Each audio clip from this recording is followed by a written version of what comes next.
નમસ્કાર. બાંધકામ ક્ષેત્રના શ્રમિકો માટે આવી છે એક સુનહેરી તક. ગુજરાત બાંધકામ શ્રમયોગી કલ્યાણ બોર્ડ લાવે છે લાભદાયી યોજનાઓ. આ યોજનાઓનો લાભ મેળવવા માટે તમારે પહેલેથી ઓનલાઈન રજિસ્ટ્રેશન કરવું જરૂરી છે, જેના માટે તમારે sanman.gujarat.gov.in વેબસાઇટ ઓપન કરવાની રહેશે. અહીં તમને હોમ પેજ પર રજિસ્ટર હિયર પર ક્લિક કરવાથી તમારું રજિસ્ટ્રેશન ફોર્મ ખુલી જશે.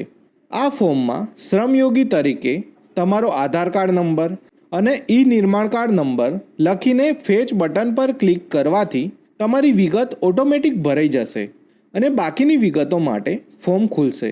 જો તમારા જોડે નિર્માણ કાર્ડ ના હોય તો નવા બાંધકામ શ્રમિકની નોંધણી કરવા અહીંયા ક્લિક કરવું અને નિર્માણ કાર્ડ કરાવવા માટેની વિગતો પૂરી પાડી ફોર્મને સબમિટ કરવાનું રહેશે. તમારું નિર્માણ કાર્ડ આવી ગયા બાદ શ્રમયોગી તરીકે ફોર્મ ભરી શકાશે. હવે અહીં તમારી માહિતી ભરી ક્રિએટ બટન ક્લિક કરવું. રજિસ્ટ્રેશન સફળતાપૂર્વક થઈ ગયા બાદ તમારું યુઝરનેમ અને પાસવર્ડ રજિસ્ટર મોબાઈલ નંબર અને ઈમેલ આઈડી પર મોકલવામાં આવશે. ત્યારબાદ તમારે તે જ યુઝરનેમ અને પાસવર્ડ દ્વારા કેપ્ચા કોડ દાખલ કરી લોગિન કરવાનું રહેશે. લોગિન કર્યા બાદ તમને આ પ્રકારનું ડેશબોર્ડ દેખાશે. ડેશબોર્ડ પરથી તમારે જે યોજનાનો લાભ મેળવવો હોય તે યોજનાની પસંદગી કરીને આગળ વધવાનું રહેશે. જ્યારે તમે યોજના પસંદ કરશો એટલે એક પોપઅપ આવશે. તેમાં આપને યોજના સંબંધિત હેતુ, શરતો અને દસ્તાવેજોની માહિતી જોવા મળશે, જેમાં તમે જોઈ શકો છો કે તમે આ યોજનાની અરજી કરવા પાત્ર છો કે નહીં. ત્યારબાદ એક્સેપ્ટ બટન પર ક્લિક કરવું. ત્યાર પછી તમને યોજના માટેનું ફોર્મ જોવા મળશે. તેના પહેલા ભાગમાં તમારી વ્યક્તિગત વિગતો ભરવાની રહેશે. તેમાં તમારી પ્રાથમિક માહિતી જેવી કે અરજદારનું નામ, જન્મ તારીખ, મોબાઈલ નંબર અને આધાર કાર્ડ નંબર પહેલેથી જ દાખલ થયેલ હશે.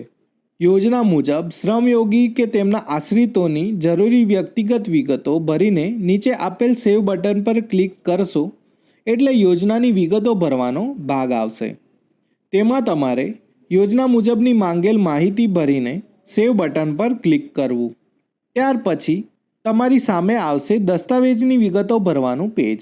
આ ભાગમાં શ્રમિકે યોજના પ્રમાણે માંગેલ દસ્તાવેજો અહીંયા અપલોડ કરવાના રહેશે. અહીંયા ખાસ નોંધ લેવી કે અપલોડ કરવાના થતા દસ્તાવેજો અસલના ફોટા તથા સ્કેન કરીને અપલોડ કરવાના રહેશે. તેમજ અપલોડ કરવામાં આવેલ દસ્તાવેજની સાઇઝ 1 MB કરતાં ઓછી હોવી જોઈએ. બધા જરૂરી દસ્તાવેજોને અપલોડ કર્યા બાદ સેવ બટન પર ક્લિક કરવું. ત્યાર પછી અહીંયા આવશે નિયમો અને નિયમનને સહમતિ આપવાનું પેજ. પરંતુ સંમતિ આપતા પહેલાં એકવાર તમે ભરેલી બધી વિગતો જરૂરથી ચકાસી લેવી. ધ્યાનથી વિગતો ચકાસી લીધા બાદ અહીંયા આપેલ બોક્સ પર ક્લિક કરી સહમતિ આપવાની રહેશે. ત્યારબાદ સેવ બટન પર ક્લિક કરવું. તે પછી તમારી યોજનાની અરજી સબમિટ થઈ જશે. તમે સબમિટ કરેલ અરજીની ડિટેલ્સ અહીંયાથી જોઈ શકશો અને એપ્લિકેશન ફોર્મ પણ ડાઉનલોડ કરી શકશો.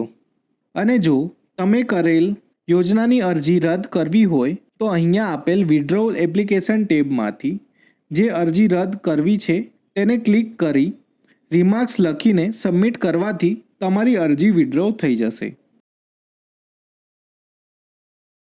તો રાહ શેની જુઓ છો?